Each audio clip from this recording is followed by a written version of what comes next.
Chapter 9. Oh, the shame of it, the humiliation! John wept breathlessly as he ran, shocked and frightened, indignant and angry at the world that had suddenly turned against him. Mean old things, John thought, blaming Miss Plimsoll and Mrs. Quaver for his failures, even though nothing that had happened to him had been their fault in any way. Horrible old school, he thought, even though he had liked school until that morning. Hateful Susan, he thought, even though he knew at the same time that he was really longing for her to be friendly with him again. Through the window, Mrs. Midas saw John coming up the pathway. "Hello, John dear," she called from the living room.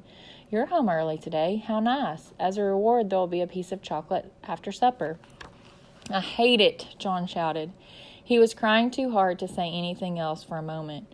When she heard the sound of his voice, Mrs. Midas rushed into the hall.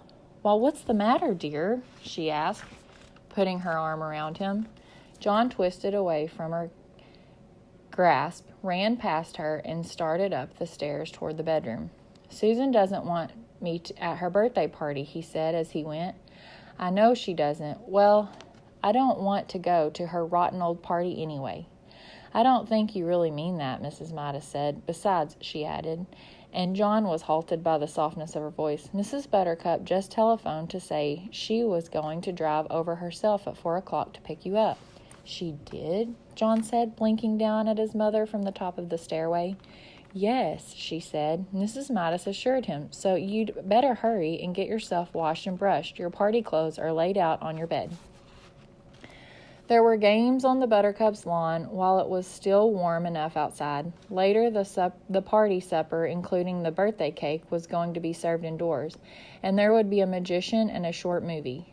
John joined in the blind man's buff and grandmother's footsteps and fox and geese, and soon he became more cheerful. He even temporarily forgot about chocolate.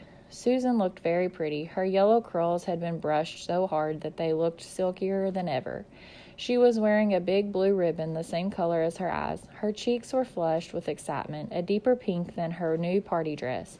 On her feet were dainty little white socks and white shoes with straps that buttoned. Between games, Susan smiled at John and said, "I'm glad you came." They seemed to be on good terms again. Then Mr. Buttercup approached, bringing a bucket of water from the garage. He set it down in the middle of the lawn without spilling a single drop. "We're going to duck for apples," Susan whispered to John. "The boys against the girls. You can be captain of the boys' team." The two teams lined up for the race, Susan leading the girls and John the boys. The idea is this," Mr. Buttercup explained. "When I say go, not yet, John, Susan and John will run to the bucket. There are 12 apples floating in the bucket, and 12 people are in the race. Using only their teeth, Susan and John will grab their apples and run back to their lines. As soon as they touch the hands of the number 2 runners in their teams, Denny and Duncan, Susan and John will go to the end of their lines, and Denny and Duncan will run to the bucket to duck for apples. Do you all understand the way it's going to work? All right. 1, 2, get ready. 2 to get steady, and 3 to go." Susan bounded ahead like a jackrabbit and had her face deep in the bucket by the time John reached her side and crouched down for his apple. He got his eye on a big red one with its stalk jutting up conveniently for him to grab.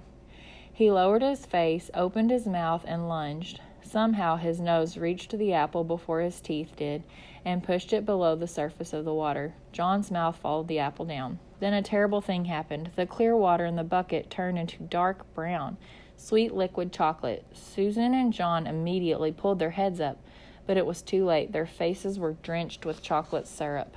"Oh," Susan exclaimed, wiping chocolate out of her eyes. Chocolate syrup dripping down all over her delicate pale pink dress. "Oh," she moaned. John was in the same state. There was chocolate all over his face. There was chocolate on his white shirt front and on his gray flannel shorts. And there was chocolate in his mouth. "Glug," John said, "glug." Susan was too surprised and angry to speak. For the second time that day, she turned her back on John and ran away from him. Mrs. Buttercup offered to clean John up, but he couldn't bear to stay at the party another minute. He started off at once for home.